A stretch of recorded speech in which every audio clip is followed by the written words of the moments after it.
दुर्गमासुर, हमारे परम मित्र, संसार के समस्त नाग जड़ अवस्था में तुम्हारे समक्ष तुम्हारी रक्षा के लिए उपस्थित हैं।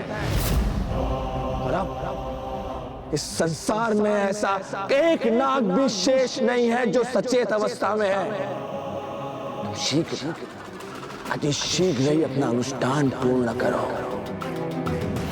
और इस संसार में अजर, अमर, अविनाशी बन जाओ और हम बन जाएंगे नागलोक के राजा।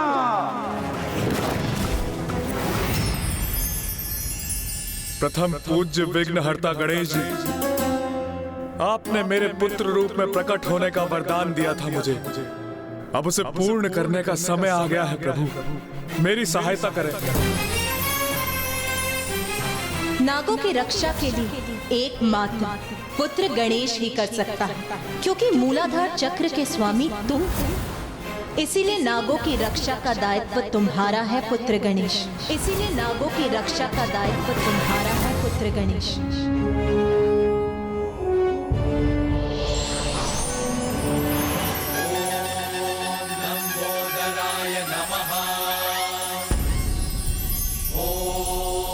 एकदंताय नमः। ओम बुद्धिदाताय नमः। ओम सिद्धिदाताय नमः।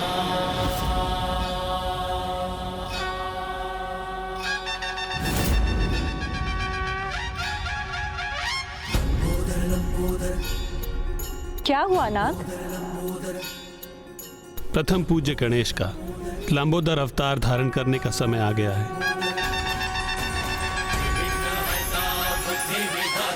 जय जय गजानन हे सिद्धिदाता लंबोदर लंबोदर।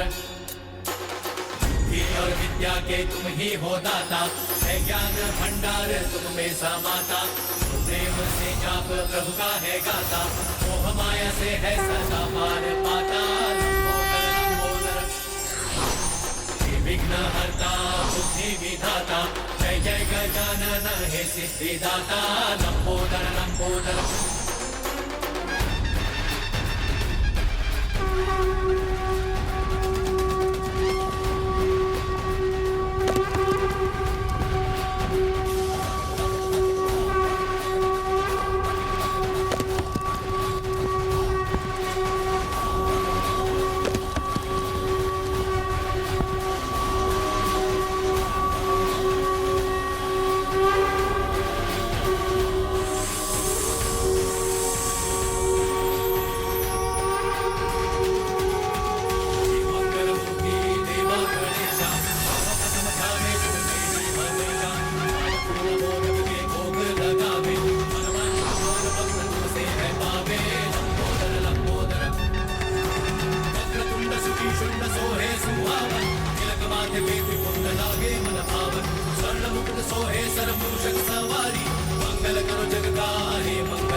गणेशं लंबोदरं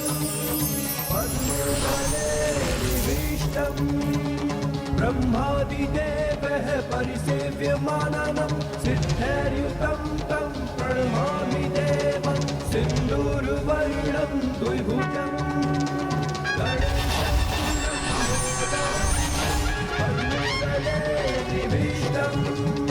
ब्रह्मादिदेवः परिसेव्यमाननं सिद्धैर्युतं तं प्रणमामि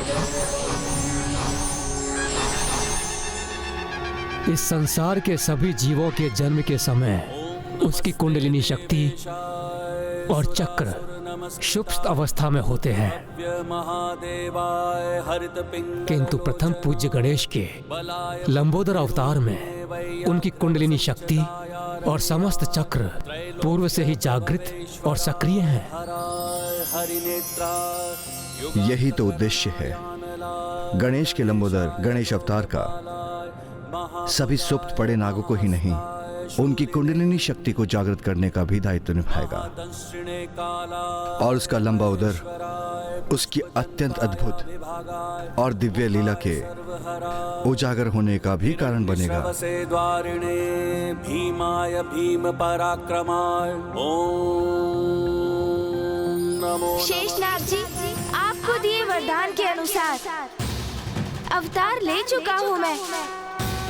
अब मैं वहाँ शीघ्र पहुँचकर आपको और अन्य नागों को मायासुर की माया से मुक्त कराऊंगा। आपको और अन्य नागों को मायासुर की माया से मुक्त कराऊंगा।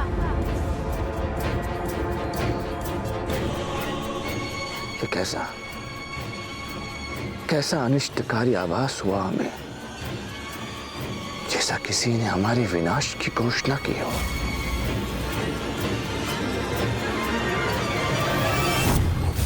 मायासुर ने तो अपनी असीम माया से अपने पिता ब्रह्मदेव को भी प्रभावित कर लिया था। उसकी माया को पराजित करने के लिए मुझे प्रस्थान करने से पूर्व प्रभु श्री महागणपति जी का अभिनंदन कर उनका आशीष प्राप्त करना चाहिए। वही मुझे इस कठिन कार्य में सफलता प्रदान करवाने में सहायक बनेंगे।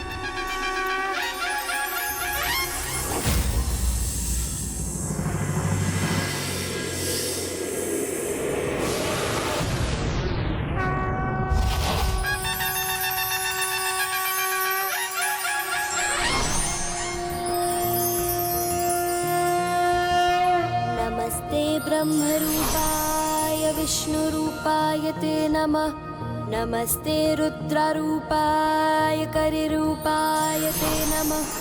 विश्वरूप स्वरूपाय नमस्ते ब्रह्मचारिणे भक्तप्रियाय देवाय नमस्तुभ्यं विनायक।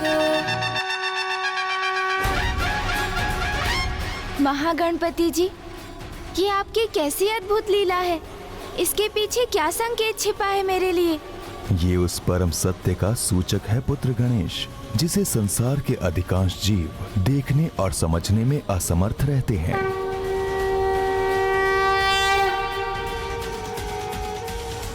ब्रह्मांड के कण कण में मेरा ही वास है और सभी में मेरा अंश व्याप्त है। इसलिए संसार में सजीव और निर्जीव जो भी हैं, वो मैं ही तो हूँ। संसार का कोई भी अस्तित्व मुझसे भिन्न नहीं, सभी मुझसे संपूर्ण होते हैं, क्योंकि मैं ही सर्वथा संपूर्ण हूँ, परम ब्रह्म ईश्वर हूँ।